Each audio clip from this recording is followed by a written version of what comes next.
پس اگر یک عده‌ای خدا رو باور نکردن، به این معنی نیست که با شیطان قرارداد بستن، به این معنی نیست که از شیطان شاگرد شیطان شدن. این فیلم های احمقانه، نمیدونم این اند آف دیز و اینا، فیلمی ساخته بودن، آرنولد هم بازی می‌کرد، یکی از بدترین فیلم‌های آرنولد سایفای، اصلا معلوم نیست چی هم هست، سایفای هم نیست، که شیطان آمده و یه عده دارن پرستشش میکنن، شیطان پرست ها. و اصلا الان توضیح میدم در مورد شیطان پرستی، چیز جوکیه.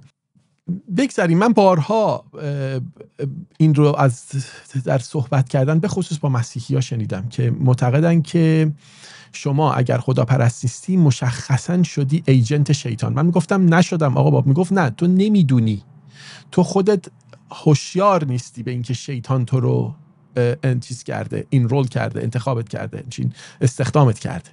یه نکته دیگر، بعضی از مؤمنان واقعا معتقدن که اصلا این که شما باورتو به خدا از دست میدهی حیله شیطانه.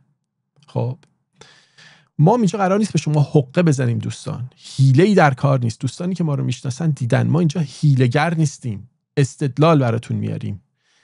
اگر شما درمان بی صداقتی دیده باشید بفرمایید بگید. اگر دیدید در وریا امیری، در بابک دلیوند، در چه میدونم مرسده، در امید، در هر کسی که در این کانال دیدید، ما اگر بی صداقتی بکنیم، اگر حرف اشتباهی بزنیم، حرفمون رو پس میگیریم، پافشاری نمیکنیم، چون باور داریم حقیقت رهایی میبخشد.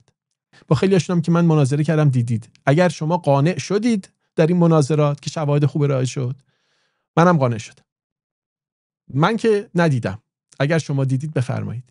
پس وقتی ما از مسیر عقل داریم بریم جلو و استدلال این دوستان کافی نیست، خب ما ناچاریم که به حقیقت و به عقل تعهد داشته باشیم و نظرمون رو تغییر ندیم. زورکی که نمیشه بریم در راه باطل، که در راه باطل نمیخوایم. برای همین که در راه باطل نمیخوایم بریم داریم این حرفا رو میزنیم.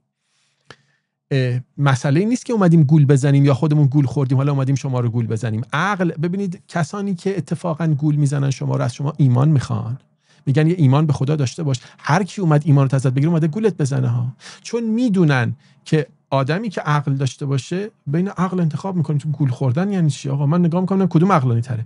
میدونن که اگر اجازه بدن شما بین عقل و ایمان انتخاب بکنی میری سراغ عقل.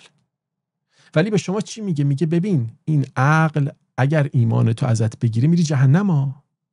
به هر حال دوستان، پذیرفتن اسکپتیسیسم و شک‌گرایی و پذیرفتن عقل به معنای همدستی با شیطان نیست. این رو فراموش کنید. شک‌گرایی و خردورزی نه فقط ادیان و این خدایان رو کنار میزنه، بلکه شیطان رو هم از میدان به دور میکنه. هر دو رو دیلیت میکنه، هر دو رو حذف میکنه.